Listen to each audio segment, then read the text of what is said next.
वाहेगुरु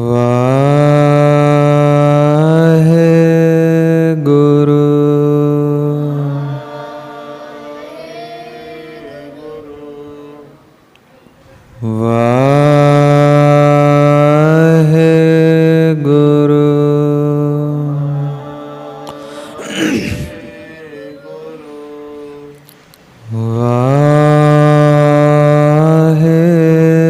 वाहेगुरु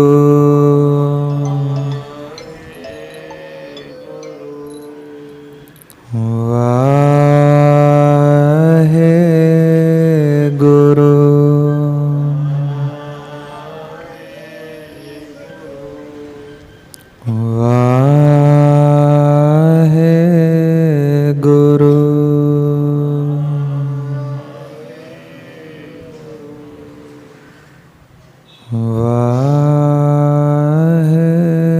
वाहेगुरु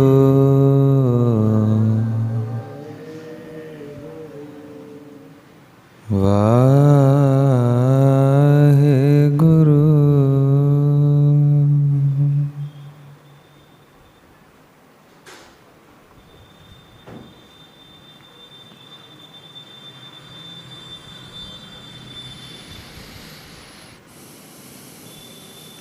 वाहिगुरु जी का खालसा, वाहिगुरु जी। आज गुरु साहब ने कितनी कृपा करी, 12 मिनट सिमरन कर लिया बैठकर। अच्छा लगा? बोरिंग तो नहीं हो गया? ज़्यादा टाइम लग गया और नींद आ रही हो, ऐसा तो नहीं हो गया? लग रहा था बीच में बोरिंग, है ना? यानी हम बैठकर 12 मिनट्स भी कर सकते हैं। हमने 6 मिनट से शुरुआत करी। कोई थक कर बाहर गया था बीच में? नहीं, यानी 12 मिनट्स कर सकते हैं हम। तो टास्क तो हम नहीं बढ़ा रहे, बट गुरु साहब ने आज हमें टेस्ट दिया था कि आप 12 मिनट्स कर सकते हो कि नहीं। खुद ही पास करा दिया, है ना? तो हम 12 मिनट्स कर सकते हैं। टास्क कल आपको चैलेंज कितने दिन का मिला है? 40 डेज। आज डे 1 हो गया। डे 1 हो गया ना? आप लोगों ने क्या करना है, मेरा नंबर लेकर और व्हाट्सएप के एक ग्रुप में ऐड हो जाना है। डेली मेडिटेटर्स वो ग्रुप है, तो उसमें खूब सारे बच्चे सिमरन करके रोज भेजते हैं। आप भी उसमें डे लिख के भेजेंगे ना, तो आपको चैलेंज ज़्यादा देर तक याद रहेगा। डे 1 चैलेंज कंप्लीट, ऐसे लिख के रोज मैसेज डालना है। डे 2 ऐसे डे 40 तक करना है। आज डे 1 हो गया, कल डे 2 हो जाएगा। तो आप उस ग्रुप में ऐड होके वहां पर बाकी बच्चे भी मैसेज डालते हैं, आप देखेंगे सबने डायरीज बना रखी हैं। कल देखा था ना, वो जिस गांव में गुरु नानक देव जी गए थे, उस गांव में सबके पास क्या था? सबके पास था। हमारे पास भी होनी चाहिए वो डायरी में हम मेंटेन करके। कुछ बच्चे तो फोटोज डाल देते हैं डायरीज की। आप ग्रुप में ऐड होंगे, आप देखेंगे कैसे करते हैं सिमरन सब। डेट, टाइम, फिर गुरुद्वारा साहब के टिक लगाते हैं, मॉर्निंग में जा रहे हैं या नहीं, इवनिंग में जा रहे हैं या नहीं, फिर पेरेंट्स से साइन कराते हैं। तो आपने भी ऐसे डायरी मेंटेन करनी है। चैलेंज 40 डेज का कंप्लीट करना है। जिसका 40 डेज कंप्लीट होगा उसको गिफ्ट्स मिलेंगे, ठीक है?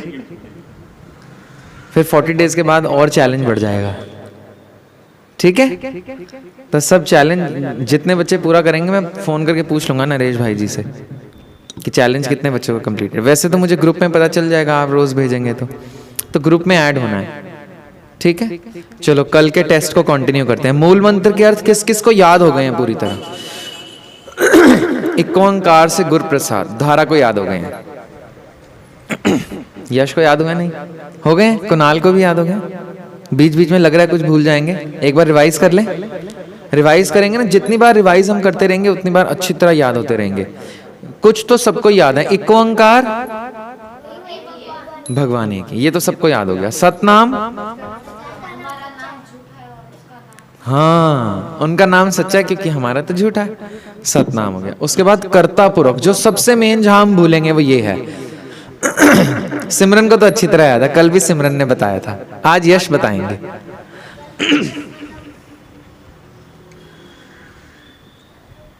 कर्ता का मतलब क्या होता है?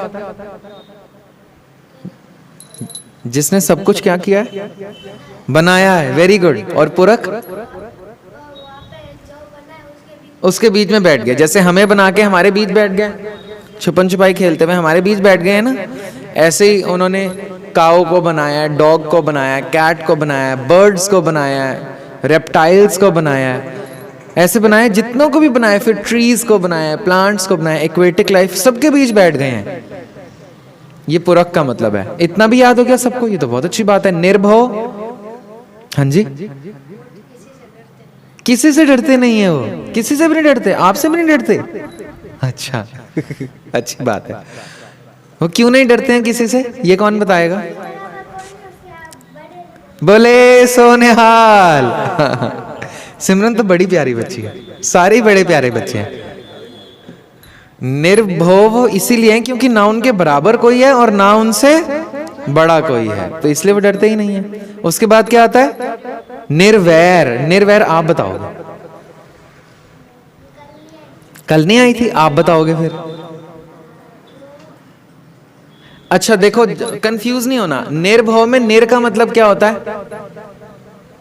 निर्भव का आपको मतलब पता है? अभी तो हमने किया निर्भव का मतलब, कर्ता पुरख के बाद निर्भव जो हमने किया। धारा को पता है निर्भव क्या होता है? कैसे बनाई है? निर प्लस भव। निर का मतलब होता है नहीं, निर का मतलब क्या होता है? और भव का मतलब भय, डर। जैसे कोई दरवाजे से आ रहा और मैं पीछे छुप के खड़ा हूं और जैसे कहीं मैं को भव, तो वो डर जाता है ना। तो ऐसे भव का मतलब डर होता है।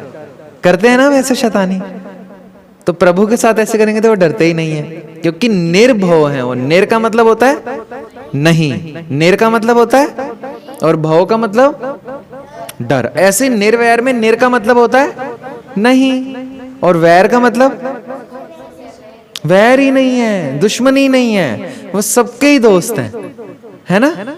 सबके ही दोस्त हैं। निर्भव, निर्वैर। अब आगे क्या आएगा? अकाल मूरत या पुरख। मूरत, अकाल मूरत। अकाल मूरत में अकाल का मतलब कौन बताएगा? सिर्फ हाथ खड़े करने हैं, मैं पूछूंगा। देखो यहां हम फंस जाते हैं, सिर्फ धारा और कुणाल को पता है अकाल। अच्छा मुझे बताओ अकाल बना कैसे है? कैसे वर्ड बना है अकाल? जैसे निर्भव बना था निर प्लस भव, अकाल कैसे बना है? अ प्लस काल। अ का मतलब क्या होता है? पॉजिटिव, ऑपोजिट हो जाता है। वेरी गुड, सिमरन को तो याद है, ऑपोजिट हो जाता है। अ का मतलब नहीं, जैसे निर का मतलब नहीं होता है, अ का मतलब भी नहीं होता, ऑपोजिट हो जाता है वो। काल का मतलब क्या होता है? मृत्यु। अकाल, अकाल में अ का मतलब क्या हो गया? नहीं, और काल का मतलब मृत्यु। यानी प्रभु जी को कभी मृत्यु नहीं आती है। मृत्यु क्या होता है? डेथ। प्रभु जी की कभी डेथ नहीं होती है, वाहिगुरु जी की। क्यों? क्योंकि बॉर्न ही नहीं हुए हैं, तो डेथ कहां से होगी? हम बॉर्न हुए हैं तो हमारी डेथ भी होगी, सबकी डेथ होगी। हम सबकी डेथ होगी ना। या कोई ऐसा कि जो जीता ही रहेगा, जीता ही रहेगा, ऐसा तो नहीं है कोई हजारों लाखों साल तक जीता ही रहे, ऐसा है कोई? नहीं, सबकी डेथ हो जाएगी। पर प्रभु जी, वाहिगुरु जी की डेथ कभी नहीं होगी, वो अकाल हैं। मूरत, मूरत का मतलब क्या? मूर्ति, शरीर, तस्वीर। उनकी शरीर भी है, उनकी तस्वीर भी है, उनकी मूर्ति भी है, पर कैसी है? अकाल, जो टाइम में नहीं बन सकती और जिसकी मृत्यु नहीं हो सकती, मतलब जो खत्म नहीं हो सकती। जो आम हम मूर्तियां देखते हैं, आम चित्र देखते हैं, उनकी मृत्यु भी हो जाएगी और वो टाइम में भी बनी होती है। ऐसा ही है ना कि कोई टाइम तो होगा जब मूर्ति बनाई होगी मूर्तिकार ने, या जब तस्वीर बनाई होगी चित्रकार ने, ऐसा होगा ना। पर वाहिगुरु जी की जैसा शरीर है, जो उनकी मूर्ति है, जो उनकी होंद एग्जिस्टेंस है, वो अकाल है, टाइम से दूर है। काल हम हिंदी में भी पढ़ते हैं, कौन कौन से? हाँ, 3। इसको हम इंग्लिश में क्या कहते हैं? Tense. Past tense, future tense. Tense का मतलब होता है टाइम, है ना। तो वाहिगुरु जी मृत्यु में भी नहीं आते हैं, मृत्यु का मतलब भी काल है, और टाइम में भी नहीं आते हैं, जबकि हम तो टाइम में ही आए हैं, टाइम में चले गए हैं। वाहिगुरु जी ना टाइम में आते हैं ना मृत्यु में आते हैं, अकाल है उनकी मूरत। अगला क्या है वर्ड? अजूनी। अजूनी और सैभंग अलग अलग वर्ड्स हैं। अजूनी, अजूनी का मतलब क्या है? यश बताएंगे। देखो कंफ्यूज नहीं होना है वर्ड। हाँ, अ मतलब ना। देखो कितना इजी तरीका हो गया, हमें वर्ड बनाने आ जाएंगे तो मतलब भी खुद आ जाएगा। अ का मतलब होता है ना, और जूनी मतलब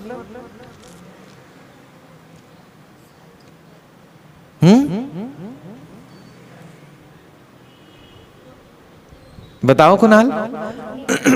जूनी मतलब स्पीशीज, जैसे अलग अलग तरह की लिविंग फॉर्म्स हैं, जैसे प्लांट्स हैं, एनिमल्स हैं, बर्ड्स हैं, रेप्टाइल्स है, ओवीपेरस है, एक्वेटिक है, ये जितनी भी तरह की लाइफ है इनको हम कहते हैं जूनिया। चलो जूनी का मतलब एक और होता है जो माँ के पेट से पैदा हो, उसको कहते हैं जूनी। अब सबकी माँ होती है, सबकी, हमारी मम्मी है, डॉगीज की मम्मी होती हैं, होती होंगी जहां से वो पैदा हुए हैं। कैट्स की मम्मा होती हैं, होती है, ठीक है। लायंस की, स्नेक्स की, फिशेस, अच्छा, स्पैरोज, अच्छा उनकी मम्मा होती हैं। प्लांट्स की नहीं होती, प्लांट की मम्मा। पर प्लांट भी कहीं से पैदा हो रहा है, कहां से पैदा होता है? तो जमीन में ऐसे खुद पैदा हो जाता है या कुछ डालना पड़ता है?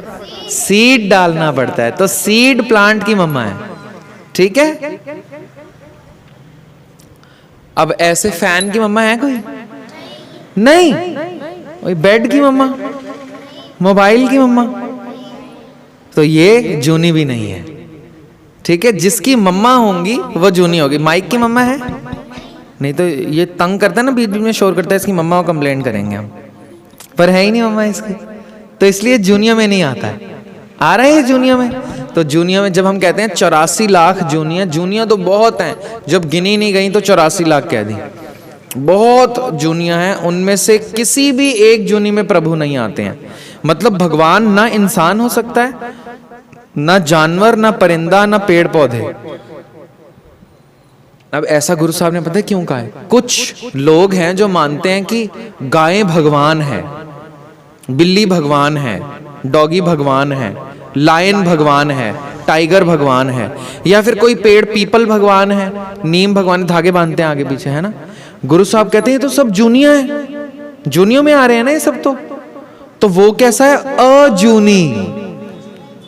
कोई भी शख्स, कोई भी इंसान भगवान नहीं हो सकता, अजूनी है, मतलब वो जूनियों में नहीं आता। अ जमा जूनी, अ प्लस जूनी। अ का मतलब होता है नहीं, और जूनी का मतलब स्पीशीज, लिविंग फॉर्म्स, जितनी भी लिविंग बीइंग्स हैं उनका मतलब है जूनिया, ठीक। अजूनी के बाद क्या आता है? क्या आता है? सैभम नहीं है, सैभंग भी नहीं है, नहीं। चलो जी ट्राई करते हैं। लिखा है सै और भ के ऊपर बिंदी लगी है, आगे म तो लगा नहीं है, ग भी नहीं लगा, सैभंग, सैभम कैसे पढ़ेंगे? ये है सैभंग, बोलेंगे। जब नोज में आवाज खत्म हो जाएगी तो हम सोचेंगे कि सही। अगर सैभम, तो ये तो लिप्स टच हो गए तो खराब हो गया।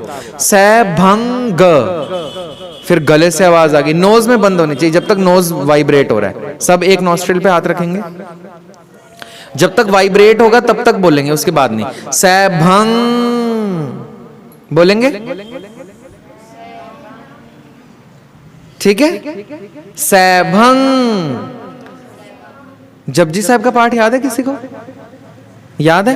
एक पंक्ति आती है, गुरमुख नादंग गुरमुख, हाँ, नादन वेदन नहीं है, वो नादंग वेदंग, जैसे सैभंग ऊपर बिंदी लगी है तो क्या है? गुरमुख नादंग, क्या है?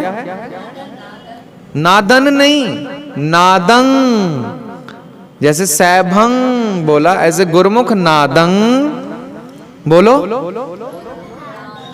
गुरमुख वेदंग, गुरमुख रहया समाई। ठीक है, अब सैभंग दोबारा एक बार ट्राई करेंगे, कैसे बोलेंगे? वेरी गुड, ये बिल्कुल करेक्ट बोला आप सबने। दोबारा ट्राई करेंगे। सैभंग, सैभम या सैभन या सैभंग नहीं है, क्या है ये? सैभंग। अब सैभंग का कौन मीनिंग बताएगा? सिर्फ हाथ खड़े कर रहे हैं, देखेंगे। कल भी इस मीनिंग पे बहुत सारे अटक गए थे। हमने बताया भी था कि ये वर्ड कैसे बनाए। अच्छा, वर्ड ट्राई कर सकते हैं कैसे बनाए? दो कौन कौन सी चीजें जोड़ी होंगी? चाहे मीनिंग नहीं पता, वर्ड तो बता सकते हैं। स को एक ही मात्रा है, साथ में प्लस क्या किया है? क्या, कौन सी मात्रा है?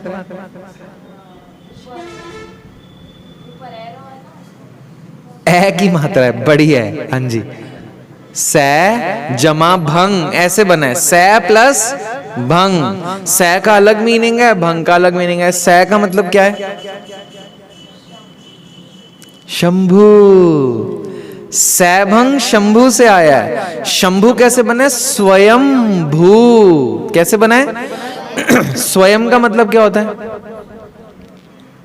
देखो, कहते हैं कि अपना काम स्वयं करें। स्वयं का मतलब क्या है? खुद। तो सैभंग में सै का मतलब है खुद, और भंग का मतलब क्या है? स्वयं भू। स्वयं उसने खुद किया है। क्या भू क्या है? शंभु में भू क्या होता है?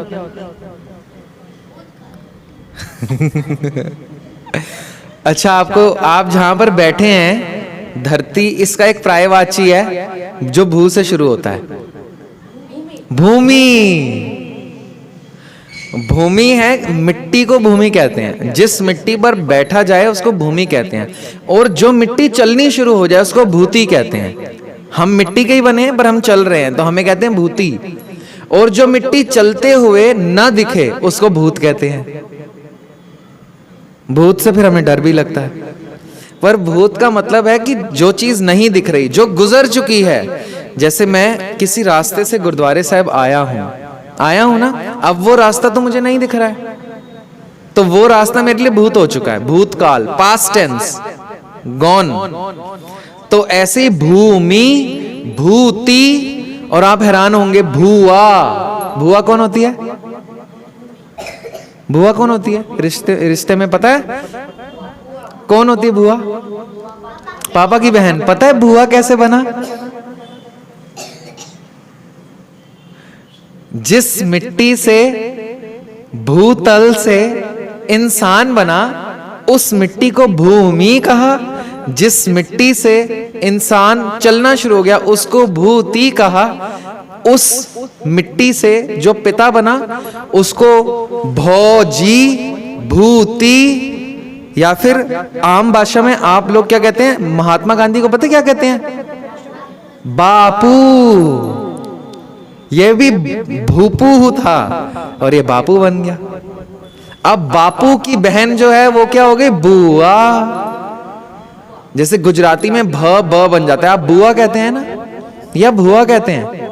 बुआ। ये भूमि था, भ था, यहां चेंज हो जाते हैं वर्ड्स। तो ऐसे यहां पे बापू बन गया, और इसी वर्ड को आप पंजाब में लेकर जाएंगे तो वो बन जाएगा पापा, भ बन जाएगा वहां पे। यहां पर बापा या बापू बन गया। जो भी पिताजी के रिलेशन से सारे आएंगे ना पापा के, वो सब भ से अटैच होंगे। आप देखना, भतीजा, भुआ, बापू, ये सब धरती से पैदा हुए। पिता ही को धरती क्यों कहा, ये अलग टॉपिक है कि पिता हमारे जन्म के लिए साकार रूप से रिस्पॉन्सिबल होते हैं।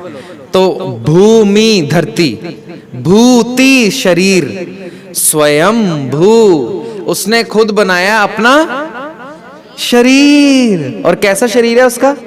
जो टाइम से और मृत्यु से भी। तो भूति, स्वयं भू, सैभंग, उसने अपना शरीर खुद बना लिया। ठीक है, जैसे माइक की मम्मा है, अभी हमने देखा था, नहीं है। फैन की, मोबाइल की भी मम्मा नहीं है, पर हमारी तो हैं। फिशेस की भी हैं, कैट्स डॉग्स की भी हैं, प्लांट्स की भी हैं, सीड। जैसे मोबाइल की नहीं है, स्पीकर की नहीं है, फैन की नहीं है, ऐसे प्रभु की भी मम्मा नहीं है, पापा भी नहीं है। डिफरेंस सिर्फ इतना है कि ये नॉन लिविंग है और वो लिविंग है। सैभंग। अब सैभंग का मतलब किस किस को पता चल गया? सैभंग का मतलब है, बताएंगे?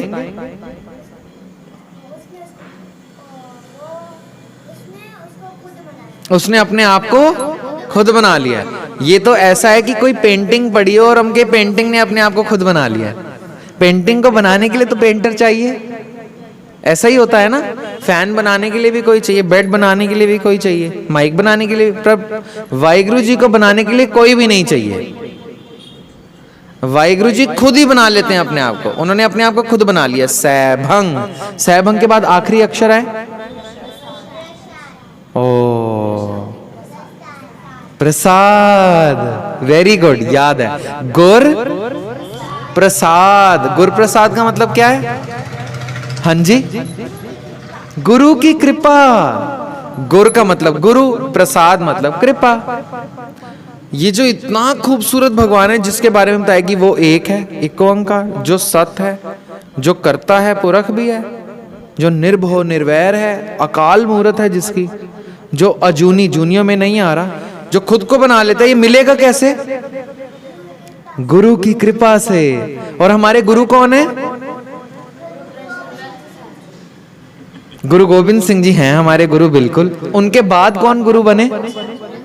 कहां पर हैं गुरु ग्रंथ साहिब जी? सामने विराजमान है ना? तो गुरु ग्रंथ साहिब जी कृपा करेंगे तो हमें वाहिगुरु जी मिल जाएंगे। चलो गुरु ग्रंथ साहिब जी के बारे में एक दो क्वेश्चंस पूछ लेते हैं, देखते हैं किस किस को याद है। गुरु ग्रंथ साहिब जी में टोटल कितने अंग हैं? अंग का मतलब क्या होता है पहले तो ये बताएंगे। पेजेस, कितने पेजेस हैं गुरु ग्रंथ साहिब जी में टोटल? ट्राई करेंगे कुनाल? 1430, 1430। कितने पेजेस हैं? एक मैं बुक नरेश भाई जी को देकर जा रहा हूं, उसमें गुरु ग्रंथ साहिब जी की बेसिक इंफॉर्मेशन है, ये आपको पढ़ाएंगे मेरे बाद, ठीक है?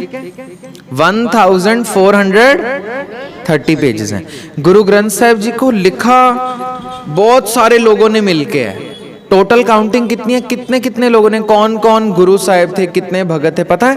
पिछली बार हमने डिस्कस किया था, फिर भूल जाते हैं ना। हाँ जी, 15 भगत थे। Very good. गुरु ग्रंथ साहिब जी को जो 1430 अंग लिखे हुए हैं, ये एक आदमी ने तो नहीं लिखे। टोटल कितने लोगों ने मिलके लिखा है? 15 तो भक्त हो गए, 45 थोड़े से कम है, 36। क्या नाम है आपका? हाँ जी, जसवी। ये डॉक्टर साहब की लड़की है, शाबाश। कितने टोटल लोग हैं? चलो काउंटिंग करके बता सकते हैं 36 कैसे हुए? 15 तो भक्त हो गए, तो बचे कितने? 36 माइनस 15, 21। Very good. 21 अब इनमें से और रिड्यूस करना है। 21 कौन है? 15 तो भक्त माइनस कर लिया हमने। और कौन है? गुरु साहिबान भी तो होंगे। कितने हमारे टोटल कितने गुरुज हैं? 10 गुरुज। 10 गुरुज में से कितने गुरु साहिब ने लिखा है? 6 गुरु साहब ने गुरु ग्रंथ साहिब लिखे हैं। कौन कौन से 6 हैं वो? हाँ, गुरु अमरदास जी कहाँ गए? गुरु रामदास जी, गुरु अर्जन देव जी, 5 हो गए। और 6 में नहीं। हाँ, तो क्या सारे ही लगा दिए, जो बचे हैं वही हैं। कौन बच गए? गुरु तेग बहादुर जी। पहले 5 गुरु और 9th गुरु ने मिलके लिखे हैं गुरु ग्रंथ साहिब, ठीक है? 6, 7, 8 और 10th गुरु ने गुरु ग्रंथ साहिब नहीं लिखे हैं, ठीक है? तो 6 गुरुज हैं, first 5 and 9th Guru. Clear है? अब 21 बचे थे, उसमें से 6 माइनस कर दो, कितने बचे? 15। शाबाश, सिमरन तो बड़ी इंटेलिजेंट है। 15 भगत भी हो गए, 6 गुरु साहिबान भी हो गए, अभी भी 15 बच गए। 15 कौन है?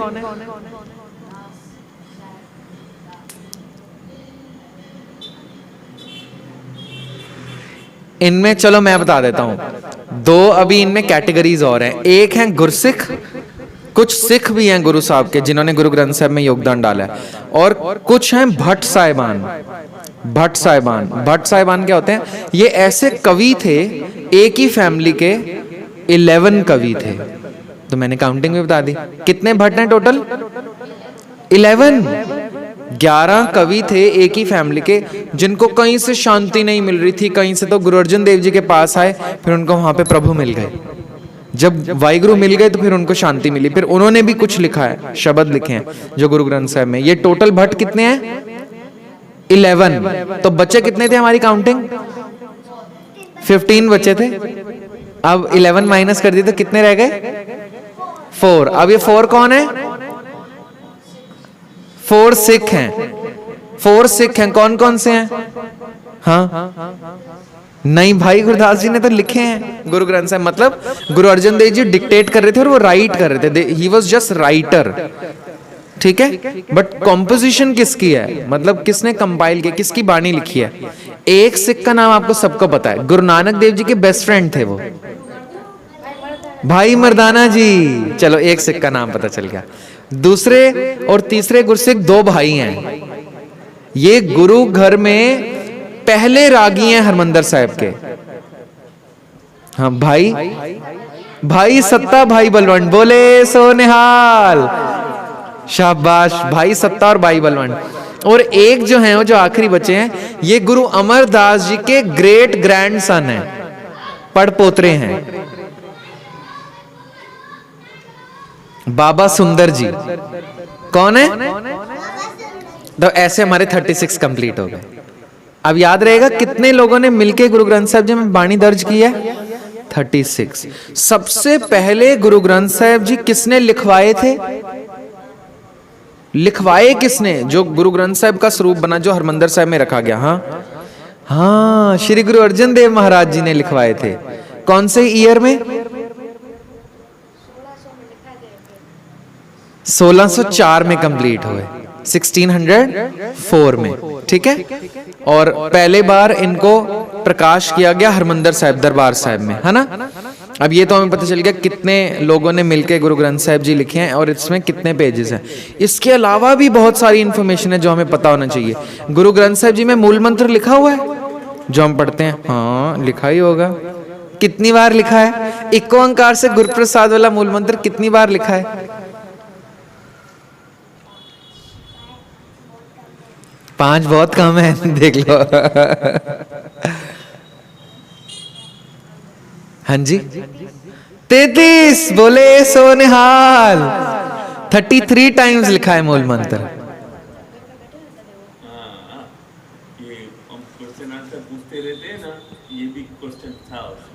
बहुत अच्छी बात है, 33 टाइम्स लिखा है। और मूल मंत्र के बड़े सारे रूप हैं।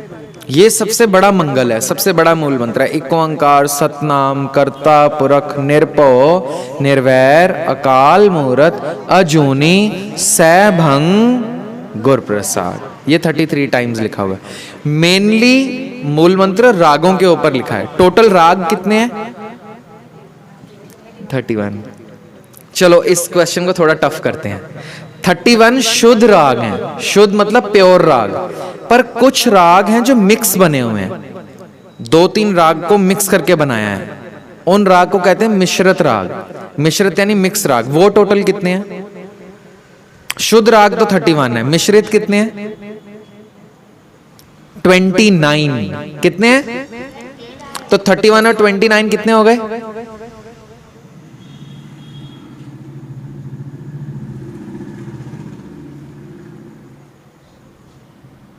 जल्दी 60। तो टोटल राग कितने हो गए गुरु ग्रंथ साहिब जी में? 60। 31 शुद्ध है और 29 मिश्रित राग है। कल हमने एक चीज डिस्कस करी थी, गुरुद्वारे साहिब में बैठे तो नोजी में और पांव में हाथ नहीं लगाना है। ये हैबिट बनाएं। पैर को नहीं छूना है, नोजी को, मुंह को और आंखें कान को नहीं मसलना है, ठीक है। अगर इच हो ही रहा है तो हैंकी साथ में रखना है ना, क्योंकि कभी भी कोई भी सेवा मिल सकती है गुरु साहिब के पास। फिर हम क्या हाथ धोने के लिए टूटी ढूंढेंगे? हाथ धोएंगे बार बार टूटी के पास जाते रहेंगे, इसलिए हाथ साफ रखने हैं, ठीक है। 29 मिश्रित, 31 शुद्ध राग है। टोटल कितने हो गए? 60 राग हो गए। अब और भी बहुत कुछ है जानने के लिए। 31 जो राग हैं शुद्ध राग, सबके ऊपर तो नहीं बट मोस्टली काफी रागों के ऊपर मूल मंत्र दर्ज है। कई बार भगत बानी शुरू होती है तो वहां पर भी गुरु साहब दर्ज करते हैं। कई बार टॉपिक न्यू शुरू होता है, जैसे श्लोक संस्कृति है या फिर ऐसे टॉपिक्स जो राग रहित हो रहे हैं, तो वहां पर गुरु साहब मूल मंत्र का यूज करते हैं, ठीक है। तो ऐसे टोटल 33 टाइम्स है, including the index. Guru Granth Sahib जी में इंडेक्स भी है, ठीक है। इंडेक्स तो हमें पता है ना क्या होता है, यहाँ पर लिखे हुए कौन कौन से शब्द कौन कौन से पेजेस पर हैं, ठीक है। ये गुरु ग्रंथ साहिब जी की बेसिक इन्फॉर्मेशन है। गुरु ग्रंथ साहिब जी जैसे हमारे पहले 10 गुरु हुए हैं, गुरु ग्रंथ साहिब जी कौन से नंबर के गुरु हैं? 11। 11 के बाद 12th गुरु कौन से हैं हमारे? कोई भी नहीं, और कभी कोई होंगे? कभी भी नहीं। गुरु ग्रंथ साहब जी इटर्नल गुरु हैं, मतलब इनके बाद और कोई गुरु नहीं हो सकता। और एक सिख गुरु ग्रंथ साहब जी को जब सिर झुकाता है तो वो और कहीं माथा टेक सकता है?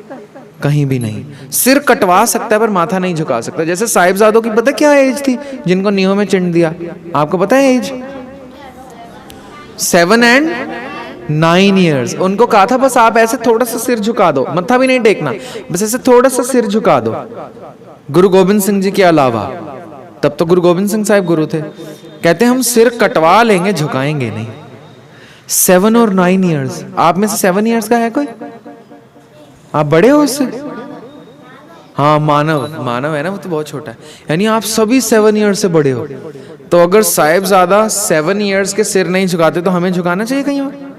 हमें अलर्ट रहने कि गुरु ग्रंथ साहब जी के पास सिर झुका दिए, फिर कहीं और नहीं झुकाना। और गुरु ग्रंथ साहब जी की बेसिक इन्फॉर्मेशन हमें पता होनी चाहिए कि कितने गुरुज ने लिखी है, कम से कम इतना तो पता होना चाहिए। कितने गुरुज हैं? सिर्फ हाथ खड़े करने हैं। कितने गुरुज ने मिलके लिखा है गुरु ग्रंथ साहब? सिर्फ गुरु साहिबान पूछे मैंने, सिर्फ देखो अभी बताया और अभी 1-2 को नहीं पता। हाँ जी बताओ। हाँ, 36 गुरु साहिबान है हमारे, तो टोटली 10 गुरुज हैं। सिर्फ गुरु साहिबान कितने हैं जिन्होंने गुरु ग्रंथ साहब लिखा? यश भूल गए हैं? 6। अच्छा, कौन कौन से 6 हैं ये पता है? धारा को पता है? सिमरन को भी पता है? First, second, third, fourth, fifth, 6।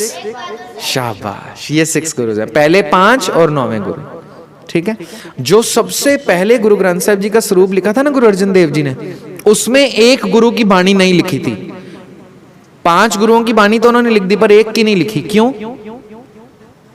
एक कौन से की नहीं लिखी बाणी?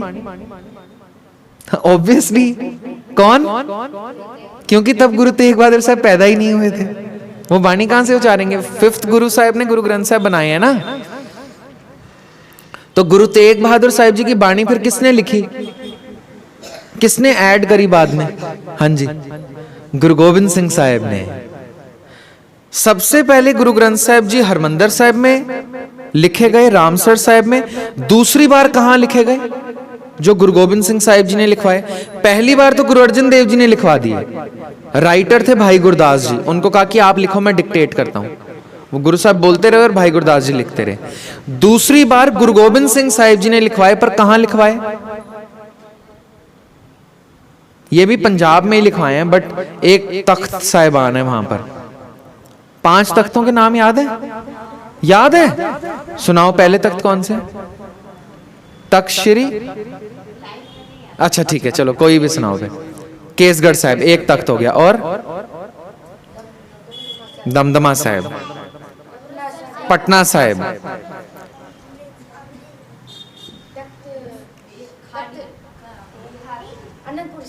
अनंतपुर साहिब, केसगढ़ साहिब हो तो गया, वो एक ही है, 2 रह गए। बिहार वाला भी हो गया। हजूर साहिब एक रह गया था महाराष्ट्र में, और एक और रह गया अमृतसर में है, हरमंदर साहब के बिल्कुल सामने है। अकाल तख्त साहिब सबसे बड़ा तख्त, सिरमौर तख्त, कौन सा है?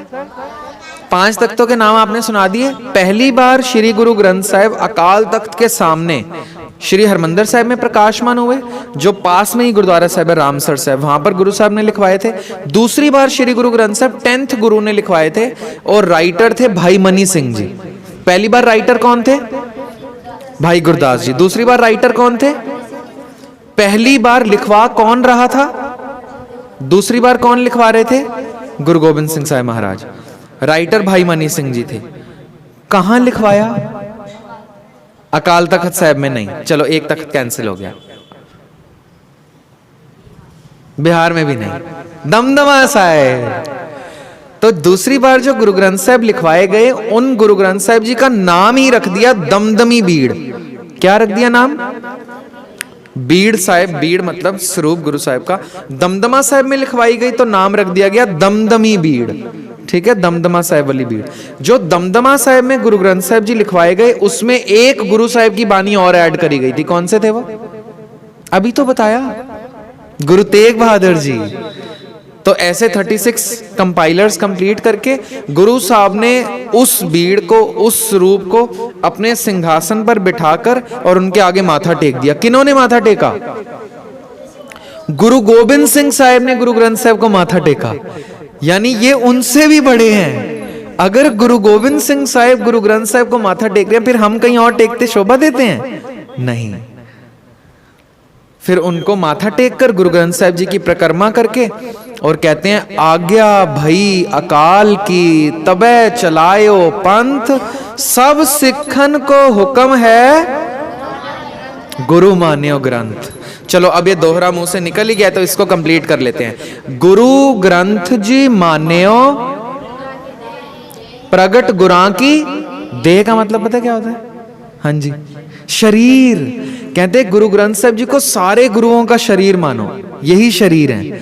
गुरु ग्रंथ जी मान्यो प्रगट गुरां की, आगे क्या है? जो प्रभु को वाहिगुरु जी को मिलबो चाहे, मिलना चाहता है, मिलबो चाहे, जो प्रभु को, जो वाहिगुरु जी को मिलबो, मिलना चाहे, चाहता है, खोज शब्द में ले।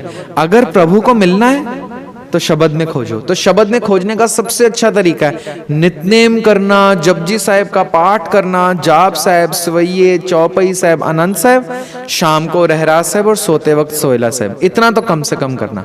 उसी शब्द के बीच प्रभु छिप के बैठे हैं। एक और जगह बता दी छिपने की कि मैं कहां छिपाऊं। कहां कहां?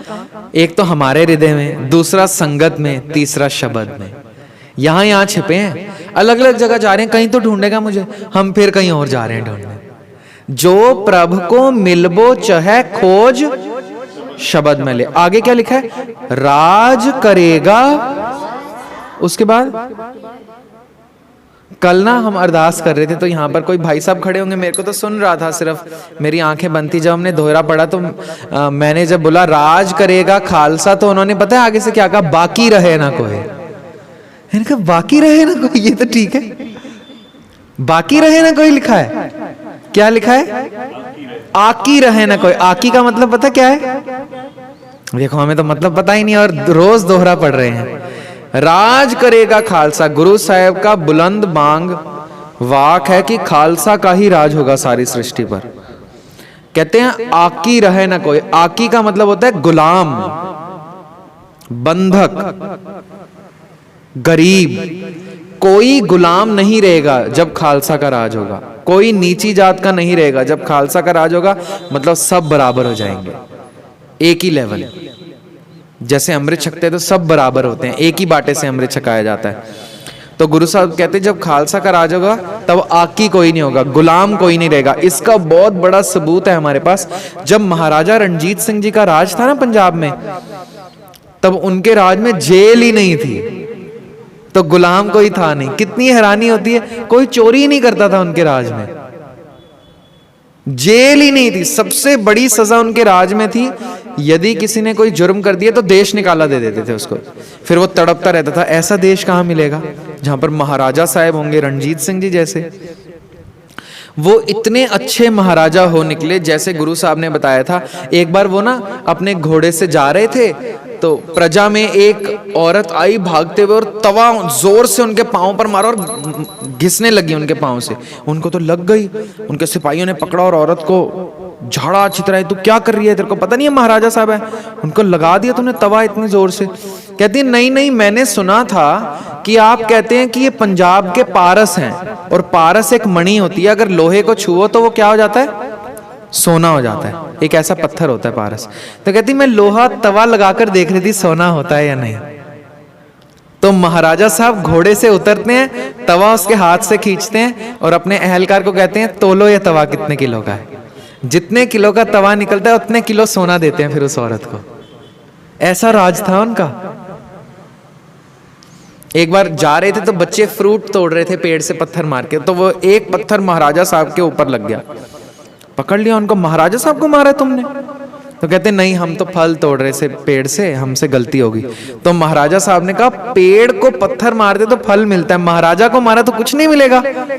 खूब सारे उनको फल ला के दिए महाराजा साहब ने। ऐसा राज था। ऐसा राज होता है? मारो जाके मोदी को तो देगा फल, किसी मिनिस्टर को मारेंगे तो आगे से क्या टॉयज देगा? नहीं, पर महाराजा साहब देते थे। तो गुरु साहब कहते हैं ऐसा खालसा का राज होगा जहां पे आकी कोई नहीं रहेगा। आकी मतलब गुलाम, आकी मतलब, फिर आगे क्या लिखा? ख्वार होए सब मिलेंगे। जितने ख्वार हो गए, भटक रहे हैं, इधर उधर भटक रहे हैं, सबको खालसा राज में आना पड़ेगा। ख्वार होए सब मिलेंगे, बच्चे शरण जो होए, वही बचेंगे जो उसकी प्रभु की शरण में आएंगे। ठीक है, ये दोहरे का अर्थ है। अब हम कल मिलेंगे आपसे, और फिर मूल मंत्र के अर्थ दृढ़ होने चाहिए सबको। गुरु ग्रंथ साहिब जी की जो बेसिक इन्फॉर्मेशन है दृढ़ होनी चाहिए। एक आपको टास्क दे रहा हूं, एक चैलेंज तो आपका चल ही रहा है 40 डेज वाला। आज कौन कौन चैलेंज कंप्लीट करके आया? 6 मिनट सिमरन कौन करके आया? झूठ नहीं बोलना गुरु साहब की हजूरी में। देखो बाकी नहीं करके आए। कल किया था रात को सोने से पहले? पक्का? Very good. तो आज से शुरू करेंगे जिन्होंने नहीं किया। बाकियों का डे 2 हो जाएगा और आप दोनों का डे 1 रहेगा। ठीक है, पर आज भूलेंगे नहीं, चैलेंज है। तो व्हाट्सएप के ग्रुप में ऐड हो जाएंगे, फिर आपको याद रहेगा। 1-2 बच्चे भेजेंगे ना, आप देखोगे ओहो मेरा तो चैलेंज रह गया, फिर आप भी याद रखोगे। ठीक है, तो कल मिलते हैं। आपको टास्क ये मिल रहा है, पहली पौड़ी के अर्थ पढ़ के आने, जो हम पहले भी पढ़ चुके हैं। सोचा है सोच ना हो वही, जे सोची लखवार से लेकर हुक्म रजाई चलना नानक लिखिया नाल, यहां तक पढ़ के आने एक बार मोबाइल फोन से। ठीक है, कुछ डाउट हो तो मुझे फोन करके पूछ लेना। भूल चुक की क्षमा, फतेह के जाएं। वाहे गुरु जी का खालसा, वाहे गुरु जी की फतेह।